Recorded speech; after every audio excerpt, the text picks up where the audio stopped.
বটগাছের পেত্নির বিয়ে। খক্কস বলতে লাগিল, তোর বর কখন আসবে? বর কি খবিশ বেশে আসবে, নাকি অন্য কোনো রূপ ধারণ করবে? হয়তোবা বরকে দেখে আমরা চিনতে পারবো না।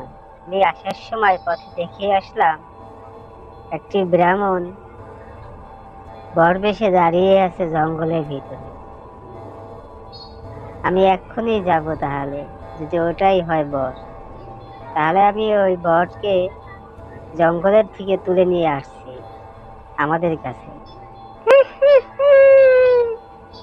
দিদি, তোর যেতে হবে না, বর নিজেই আসবে। সময় হলে অপেক্ষা করো দিদি, সময় এখনো ফুরিয়ে যায়নি, বর হয়তো কারো জন্য অপেক্ষা করছে। কখন থেকে বর সেজে আমি জঙ্গলে দাঁড়িয়ে আছি। আপনি এত দেরি করলেন কেন? আপনি কোথায় গেছিলেন? তাড়াতাড়ি চলুন, আমাদের জন্য অপেক্ষা করতেছে পেত্নীরা। দুজনে তারা জঙ্গলের পথ দিয়ে হাঁটতে লাগিল আর বলতে লাগিল, তাড়াতাড়ি চলো, আমাদের দেরি হয়ে যাচ্ছে। এদিকে পাশের জঙ্গল থেকে উঁকি মেরে দিন দেখছিল সাধু আর খবিশ বিয়ে করতে যাচ্ছে। দিন বলতেছে, তারা তোর মজা দেখাবো এবার।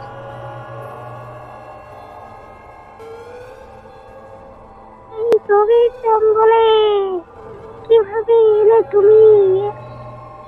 তোমার ঠিকানা কোথায়? তুমি কোথায় থেকে এসেছো? তুমি কোথায় থাকো? তখনই ওই মেয়েটি বলতে লাগিল, আমাদের পাশের গ্রামে আমার বাড়ি, সেখান থেকে এসেছি। আমি জঙ্গলের পথ ধরে হাঁটছিলাম, হঠাৎ গভীর জঙ্গলে ঢুকে পড়েছি।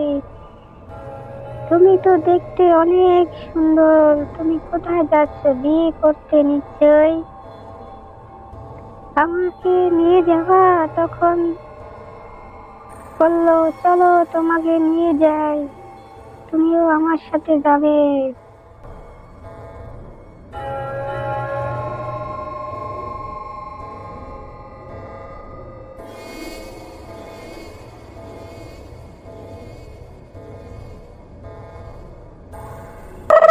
খবিশের রাজা তার গুপ্তচর এসে হাজির হলো তার কাছে।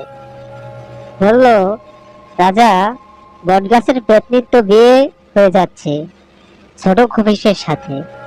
সে বর বেশে গভীর জঙ্গল দিয়ে যাচ্ছে এখন। খবিশের রাজা তো রেগে আগুন হয়ে গেল, তার গুপ্তচরকে বলল, তুই তাড়াতাড়ি যা, দেখ ওই হতক ছেলেটা কোথায় আছে। ও আমার বুকে ছুরি মেরেছে, আমি ওকে ছাড়বো না। হতক ছেড়া, তোর এত বড় সাহস, তুই বট গাছের পেত্নীকে বিয়ে করার জন্য যাচ্ছিস? আজ তোকে আমি রক্ষা করব না, দেখবো তোকে আজকে আমার হাত থেকে কে বাঁচায়। তুই আমার দলের লোক হয়ে তুই আমার সাথেই বেইমানি করলি, তোকে এই জঙ্গল থেকে তাড়িয়ে দেব আজ। রাজামশাই, আমাকে ছেড়ে দিন, আমার ভুল হয়ে গেছে, আমাকে ছেড়ে দিন, আমাকে ক্ষমা করুন, আমাকে জঙ্গলে থাকতে দিন। আমি অন্য জঙ্গলে গেলে আমার অনেক সমস্যা হবে, আমাকে ছেড়ে দিন, আমাকে ছেড়ে দিন। তোর কোনো ক্ষমা নাই, তোকে এমন পশু বানিয়ে দেব, তোর জন্য জঙ্গল হারাম হয়ে যাবে।